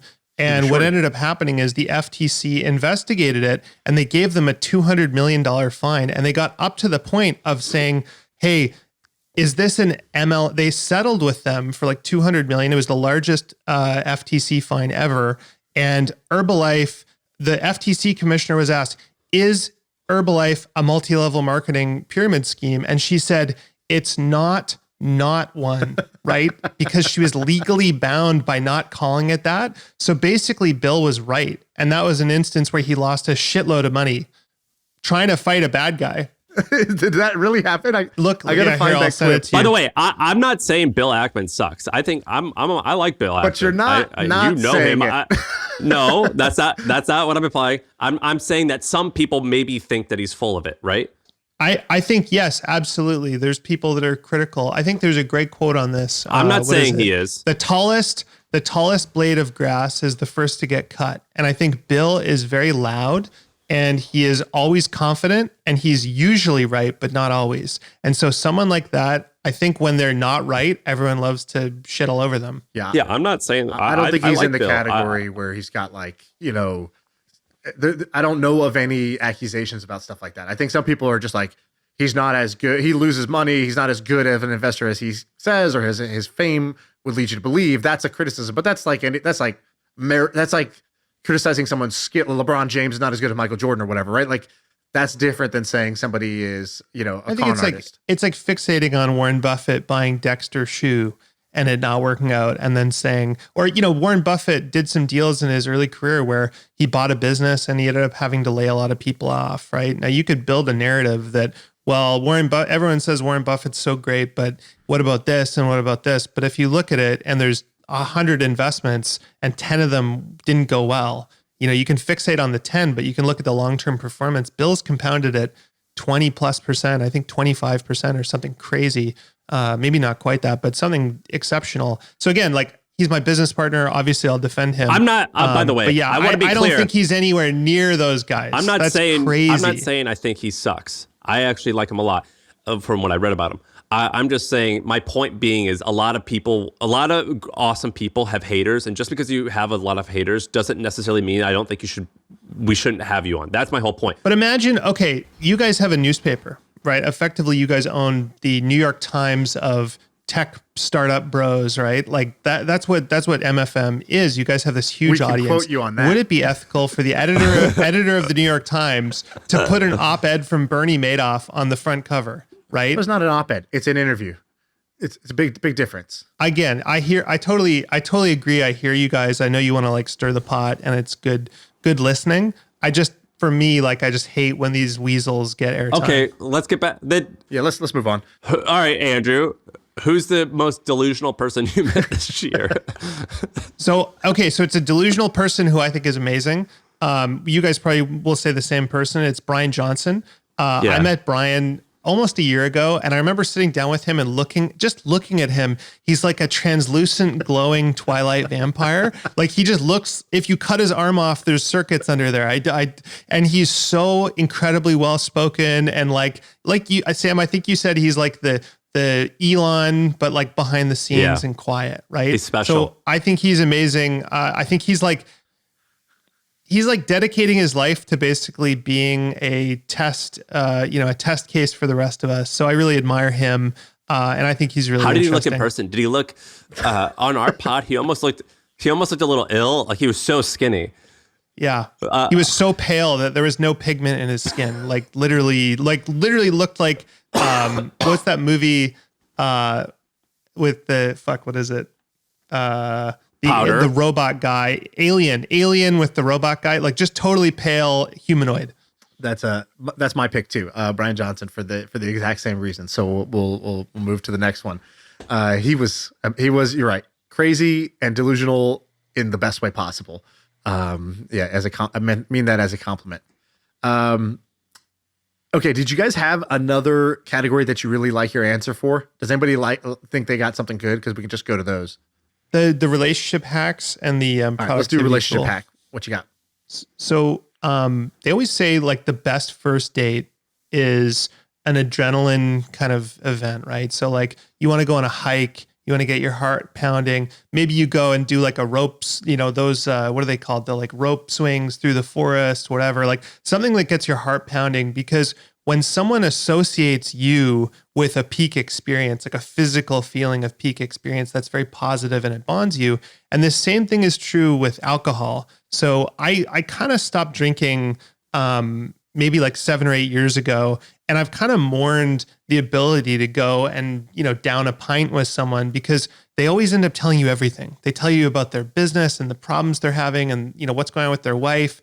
It's like hanging out once drunk is like hanging out 10 times sober. And so what I've been doing is I've been inviting people that I would otherwise have like a meeting with over to my house, and we'll do a really long sauna and a cold plunge. And I've been finding like I just feel so incredibly bonded to people because I'm having my body is pumped full of all these endogenous drugs. And it's been really good. It's been kind of like drinking with someone. Dude, can I tell you what mine was? I'm gonna read it word for word. Invite people, have them come over for dinner and cook for them, and we take ice baths together. After dinner, before dinner, what are you doing? Before. Do you tell them like bring some trunks, or how do you prepare? You just spring it on them? Or sometimes I just spring it on them, and I have a towel already, and I have shorts, and it's so funny that's exactly what mine is. Another relationship hack that I have is I bring my wife to almost everything, so it feels like a family gathering, and also she's like hot and like well read and like can have a discussion, so it automatically makes me seem better. Oh, you're the guy with the hot, look smart wife? Oh, yeah. And then, so Andrew, I had the same thing. Another thing that I typically don't do, and I think this is the worst way to hang out, is while exercising. I hate when people say, let's go get a workout together. I'm like, I don't want to. I never want to do that ever. I will never do a workout and hang out. Yeah, I want silence. Same. I'm the opposite. I love a workout together. That's a great idea. I've had multiple listeners from the pod be like, hey, I'm in town. When's your workout? Like, I'll just come swing by and we'll just do it together. And I was like, oh, that's perfect. I don't want to separately meet you. And I'll learn so much about you just seeing how you work out, that this is like how you deal with adversity, like, how are you as a hang, do you work out? Like all these things. It's a great tell. All right. I got 2 little hacks. The first is a principle that I've had for a long time. It's called don't attend the party, host the party. This is my, I have a rule. I don't attend other people's events typically, unless it's a real good friend who really wants me to, but I will host. So I think hosting is, let's say 5 times the work, but I think it's 500 times the payoff when you actually host the event. So Camp MFM is a perfect example of this.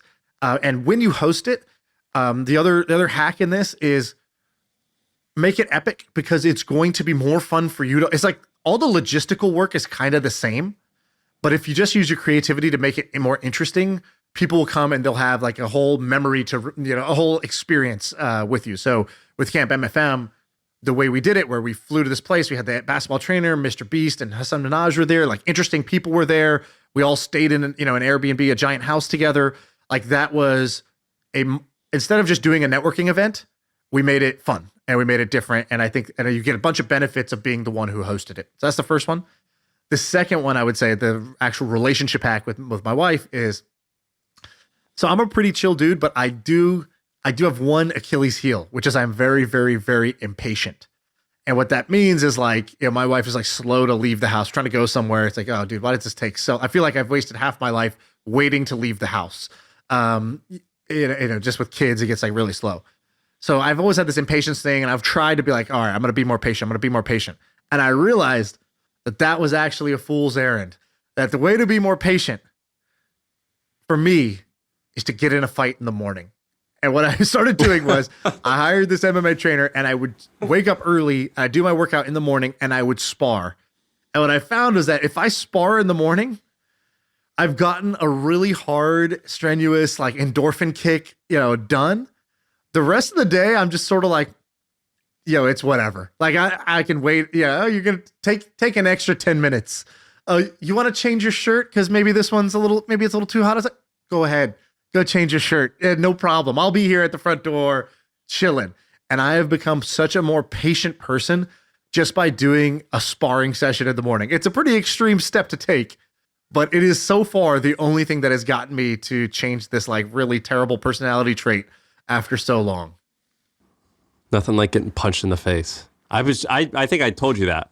You did tell me that. And right? The other experience I had like this was I went skydiving once in the morning, and the rest of the day you couldn't stress me out if you tried. I was completely immune to stress. And so I think there's something to this, like having a very exhilarating or adrenaline kick in the morning. It just makes the rest of the day completely non-stressful. That doesn't mean you don't do anything. It just means you don't stress while you do it. We were talking about the cold plunges, and I was just listening to a Huberman Lab, and he was talking about this exact thing. So when you're in cold, it obviously stresses your body. You get a huge dopamine spike, and you get adrenaline, norepinephrine, all that kind of stuff. And he was saying that if you do stressful things while you're in the cold plunge, it adapts you to dealing with stress better. So you should definitely get a cold plunge and then argue with your wife while you're in it or something. Sounds smart. So that's best relationship hack. What was the other one you said? Favorite tool or product? The product. Under it's favorite tool or product under $1,000. What you guys got? So I always have this problem. I'll travel to a city and I'll try and think of, I'll be like, okay, I'm going to New York on this day. Who do I know in New York? And it'll be whoever's top of mind, whoever I've just been texting with or something. And I'll go and I'll have a couple meetings, and then I'll leave. And then I'll remember, it's like when you leave the grocery store and you realize there's like 3 or 4 important things you forgot. I always realize, oh shit, I forgot to meet all these people I really wanted to see. And so I've tried a couple different tools for this, but I found one I really liked. It's this one called Clay. It's a personal CRM, which we all hate. I know it's like a horrible business, but they do a really good job of basically tapping into your Twitter, your LinkedIn, your iMessage, your email, all the places where you contact people. And this is and building clay.earth. Clay.earth, yeah. And so basically it's a huge database of all the people you know. And so what I do now is I go in Clay and I'll just be like, I'll type in New York and it'll show me everyone in New York. And then I don't miss people. And that's been huge. This is a beautiful website. Yeah, it's really I downloaded nice, the really app. well I tried designed. it. I turned right away because I was just like, same problem with all CRMs for me, where like you get out what you put in, and I was just not willing to put in enough. But I don't use it. Like I don't update it. It's just when I go traveling. It's just a database of people I know and where they live. Can I? Mine is My Body Tutor, and I don't know if Shaan if that's yours as well. But have you heard about My Body Tutor, Andrew? No. Very simple. All right. Here's what it is. I spend $600 a month, and every day, my coach, her name's Heather, calls me and says, "What are you going to eat today?" And I tell her, and she goes, "Yesterday, according to your MyFitnessPal, you ate this, this, and this. This thing was bad. How'd that make you feel?" And I say, "I feel horrible. I'm not going to do it again today." And she just shames me or educates me on why I made a good or bad decision. and we like work backwards from whichever goal I want. It's a 5-minute phone call. That's been the best tool I've ever used. That's I a good love one. that. That's all it is. So I'm a pretty disorganized guy. So my favorite tools or products have been the one that helped me get organized. And I got two that kind of saved my ass this year. I don't know, Sam, did you, when you were at the Hustle, did you ever have like a bookkeeper? Yes. And do you remember life before a bookkeeper and a life after bookkeeper? Before, it's stressful, and like now I know that like I didn't know what the difference between revenue and cash flow was, and I didn't like understand like that like you take expenses and you like amortize them. I didn't understand all of that stuff, so it was as if I was driving at nighttime without headlights on. That's the perfect way to describe it. That's how I've been my whole life. And I would always wonder, man, how do these other people have their shit together? How is it, tax season comes around, I'm just like scrambling, and it's like the worst version of cramming for a test. And so this year I basically totally revamped my financial like hygiene game with a bookkeeper and a tax person that I love. And I'm going to shout them both out because they're amazing. They were so amazing. I did invest in both of the companies because I was like, I have to like, I believe in this, because they saved my ass. So one is called Kick. So I think it's kick.co is the URL. And it's basically, if you go to the website, I like their tagline. It says self-driving bookkeeping. So basically what they do is they just say, connect your bank, your credit cards, and it's like everything. It's like your Amazon. You just click connect. Boom. It's all your books. And then they have a bookkeeper, and she calls me and she's like, here's how you're doing. Like, here's how you're pacing. Here's what, here's some things you should be thinking about. Here's how we can save you money. Blah, blah, blah. And not like spend less, but more like tax wise. Like, here's some things that you could do. And so bookkeeping was the first one. And then How much is this? All my books are together. It's super cheap. It's like, I don't know. It's like $99 or $100, $199 a month or something like that. It's like, if you're a creator, like the one big thing is they do this for like kind of like small businesses, like sort of like LLC types, S corps, or creators. So like if you're a YouTuber or Twitch creator or podcaster, most of them don't treat their creator business like a business, and you totally should. It is a business. And I think also the law has now changed. So starting next year, I think they have to do like the quarterly estimated taxes and things like that. Like, dude, 99% of the creators have no idea what this stuff is or how to do it. And so, so I love this thing. This has been like kind of a game changer for me on having my P&L, my cash flow, my balance sheet, all of it just like very clean. And then that gets handed to the other service, Gelt. And so what Gelt does is kind of amazing. I don't know how much of this I'm supposed to say or allowed to say. I don't even think they want me shouting it out because it's like, Dude, I just signed up. Waitlist only. I just signed up. I just signed up with Gelt. are you on the wait list or you actually started using it? I DM'd him and I have a call set up with the guy. So the guy, Tal, is this incredible guy. He's an entrepreneur. So for the best thing, so I've had many like kind of accountants and tax strategy people. And I literally walked in and I felt like I was walking into a meeting like, with CIA or something like that, with IRS. It's like, and Nick Huber said this, right? He goes, yeah, dude, 95% of accountants and tax strategy people, they act like government agents. And he's like, he's like, you're just asking questions like, how should I structure this differently in order to, And they can't answer it. It's like, they won't, Well, it depends. they're like, they're not creative, first of all. So they're not even giving you ideas. It's like, if you have the idea, they can say yes or no. But it's like, dude, where am I supposed to come up with all these ideas from? So like, they don't give you ideas, first of all. And secondly, they're like, well, did you spend more than 22 hours doing this? It's like, dude, I don't know. I wasn't keeping track of that. But like, if I say yes, what happens? If I say no, what happens? I need to understand, like, could you just disarm this? It's not even like help me cheat. It's like literally just don't make this stressful has been my big problem with this. And so Gelt is kind of amazing because he's a founder. He's an entrepreneur. He sold his last company. And he's like, dude, personally, I just hated taxes. And so I decided to create like the tax firm I wish existed. And they're amazing. So the same thing, they take your books. And then what they do is they're more like, yo, have you thought about structuring your corporations in this way? Because then you can get the advantage of QSBS while still maintaining this advantage. And like, they do everything clean. They do everything by the book, but they feel more like your friend helping you do this than the other way. And so these guys probably saved me, I don't know how much it saved me, but I wouldn't be surprised if it was 7 figures of what I've saved using this thing. And it's the first time I've been not stressed on the subject of finance, like bookkeeping and taxes. And so like that has been like a very nice feeling for me to have versus like this scramble and always feeling like there was some adult class that I missed. I slept through and now here's the test. Like that's how taxes always felt for me. It was I slept through the class and everybody else took it. Everybody else is prepared and I don't know what the fuck I'm doing. And now finally I feel like, okay, I have my notes to take this test. Dude, I just I feel like it's one of those things that's shocking how many business people just don't know how to read a balance sheet and a P&L and cash flow statement. And it's, if you want to learn, Khan Academy has an amazing introductory course. It takes about an hour and you'll learn everything you need to know. By the way, did you guys hear this? The IRS hired like some absurd number of new auditors. Was it like 18,000 No, or it's something? either like 80,000 or more. I don't know, like IRS hiring new agents. I think they hired 87,000 new hires. And so I think there's going to be a shitload of audits, which is why I wanted to be like super buttoned up with everything. Just because, oh man, that's another time suck if you get audited of like dealing with all that crap. So, I don't think they hired these people to do nothing. It's 80 billion in new funding and 87,000 tax agents. Isn't that insane? That's fucking crazy. They're going to have a lot of work to cut out for them. I think we should almost wrap up. Want to do one or two more? Yeah, let's do one or two more. What are your favorite ones? Yeah, let's do one. What's a really good one?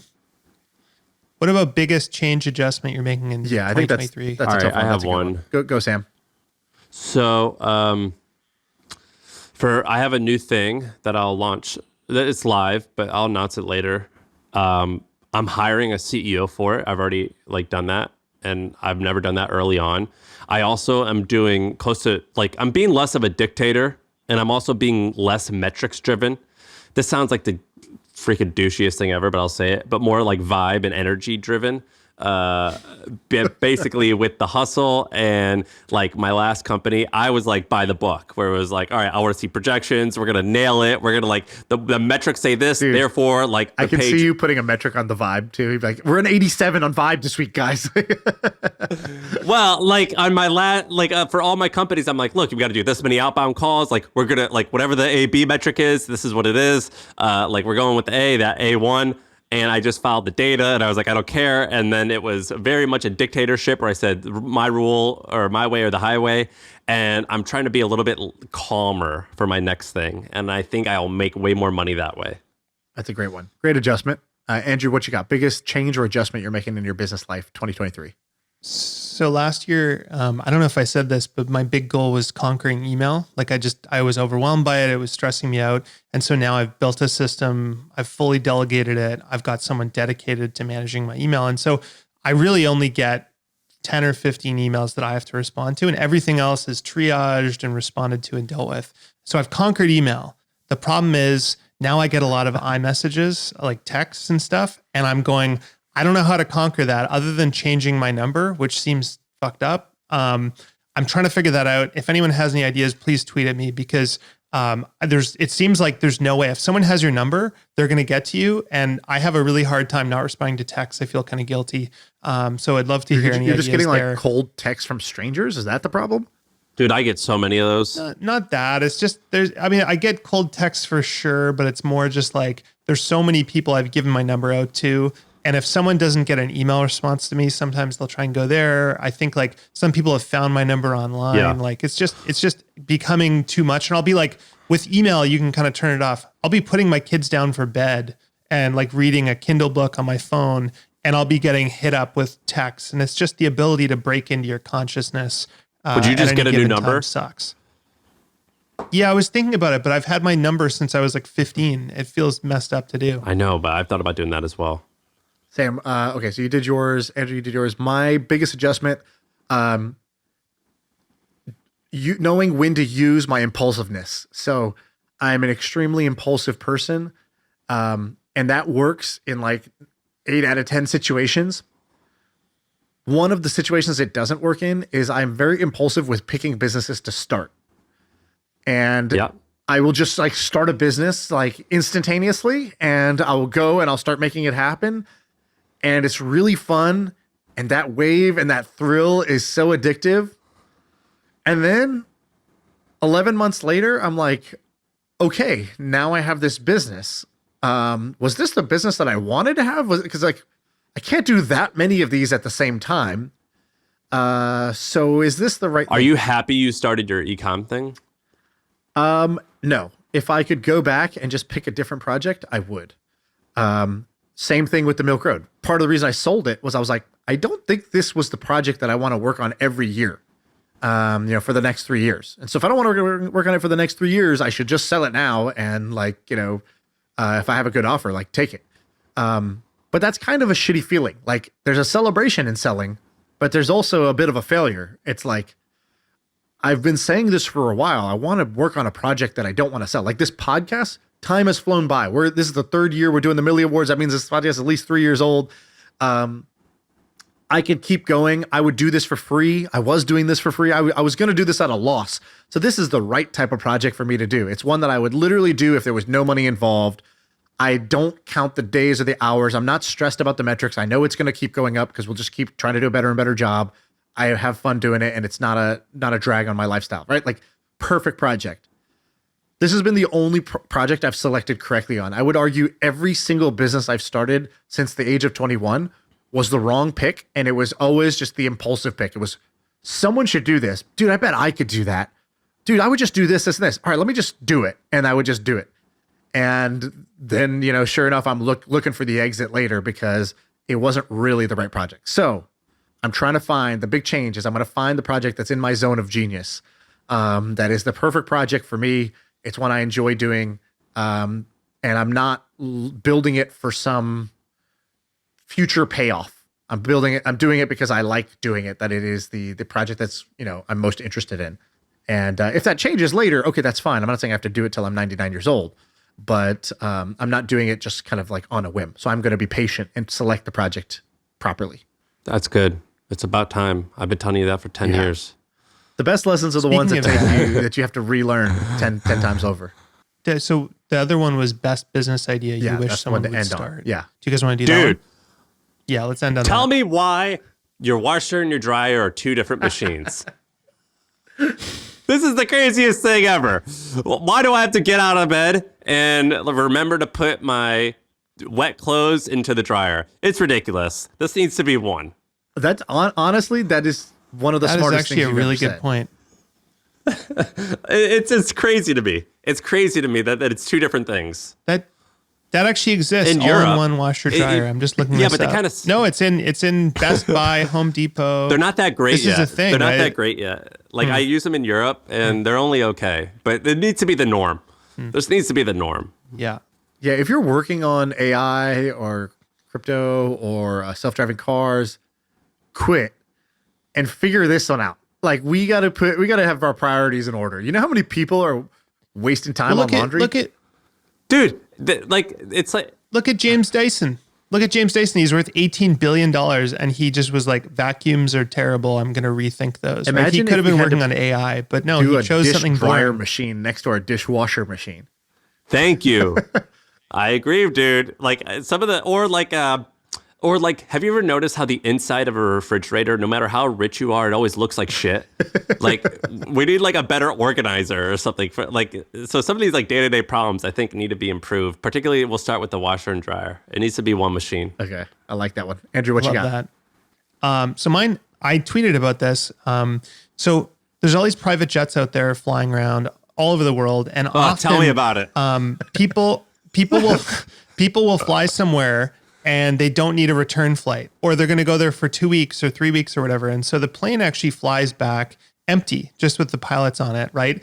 And I think this is truly insane. This is like billions of dollars getting lit on fire every month of just jet fuel and empty planes and stuff. I don't know what the solution is. I know there's people that have tried this, but it seems like a incredibly inefficient, disjointed world, and someone needs to crack this and create a central database of basically every plane that's available. Because let's think about who owns private jets. It's very, very rich people. Very rich people are usually business people and are logical. Do they care about having someone else fly back if it pays for all the fuel and stuff? Probably not. Maybe I'm wrong. But it's on kind of that, like Gucci, where it's like, well, I don't want to like sell my unsold Gucci clothes. I'd rather just burn them to keep the value up. Sure. Yeah, I don't know. Maybe. But anyway, I do think there's a lot of people who would certainly want to get compensated for that if it was easy. And I think someone needs to crack this. Yeah, that's a good one. Okay, I'm gonna go with the School for the Starving Artist. Okay, so I've met a lot of people in life who like to do different artsy things, photography, film, met somebody who was like, they're like, oh yeah, I fell in love with photography because I would hang up the freaking prints and like let them dry, like whatever that shit is, coloring, blah blah blah, drawing. There's all these artistic things, and I would say most people give up on those passions or things because it's really really hard to make a living doing it. Or is it? That's what I want to answer, because now that I'm doing this e-com thing, I now pay a lot of money to photographers. It's just that they had to be branded as photographers who understand how to do product photography or commercial photo shoots. My wife, when she was in business school, was just doodling on her paper board, and somebody walked by, and luckily they saw that and they go, "Did you draw that?" And she was like, "Oh yeah, sorry. I'm paying attention. I promise." And he's like, No, I don't care. Like, but if you can draw that, I have a job for you. It's called graphic facilitation. You can make $1,000 a day just by going to these meetings and conferences for these businesses, and you draw on a giant whiteboard what they're talking about, so they have a visual takeaway at the end of it. And she made more money than me for a long time doing this thing. She would have never known how to turn her art into money. And so I think somebody should create an art school for people who have artistic talents but want to be rich. Have artistic talents, but they want to make a living doing it and not just be a starving artist for their whole life. I think you should create a specific school for this. And all the courses are things where you take an artistic trait, but you teach them how to do it in the commercial way. And they can make money even while they're in school doing this. Like, you know how big of a shortage there is of video editors now that YouTube and TikTok are so huge? Or, again, commercial photography or drawing or all these different artistic things. So I think somebody should create the school for the starving artists where they're not going to starve anymore, and get the artists that are willing to sell out like 25% and just like do this. Like, you see this girl on TikTok, she does these. She'll take that. Like Dr. Pepper will pay her like $1 million to do this TikTok where she does these like crazy slow-mo zoom in, water dripping on the side, and she makes this epic like video trailer of a Dr. Pepper. She makes a Dr. Pepper look like it's the unveiling of a new, rocket by SpaceX. And she's just really talented at that. And brands are willing to pay her for that type of marketing. There's a lot of people out there who could do that. They just didn't connect the dots. Well, what are you going to call it? You got to have some cute ass name. Don't have it yet. That's the only hold up. I'm not going to start till I have the perfect name. You know me. Do we, Andrew, you look like you just got your first communion. You just like you have an angelic face and an angelic look. It doesn't matter how rich and successful you become, you still look like this little perfect communion boy. Oh, thank you. I'm working on becoming a Twilight vampire like Brian. That's my other goal this year. I gotta. What's the thing he eats every morning? The figgy pudding or whatever. It's like nut pudding. I gotta get on that whole thing. Yeah, nutty pudding. That's Your right. face looks more trim. Oh, thank you. I feel like you say that every time I come on. Andrew, so maybe have you I'm ever wasting gotten away. just like a crazy tan? Have you just ever come back looking Puerto Rican? My problem is I tan really, really well on my arms and face, but I'm like, I cannot tan on my body. So I have a Have you ever horrendous done a fake farmer's tan? tan Have you at tried all taking times. off your shirt? No, this is, yeah, sure. I should do that. I want you to come on Yeah, when next he tan, time, and I want you to look like, Ricky Martin. So, just like, you need to come back at least like a third Colombian in your tan next time. Okay, here's the deal.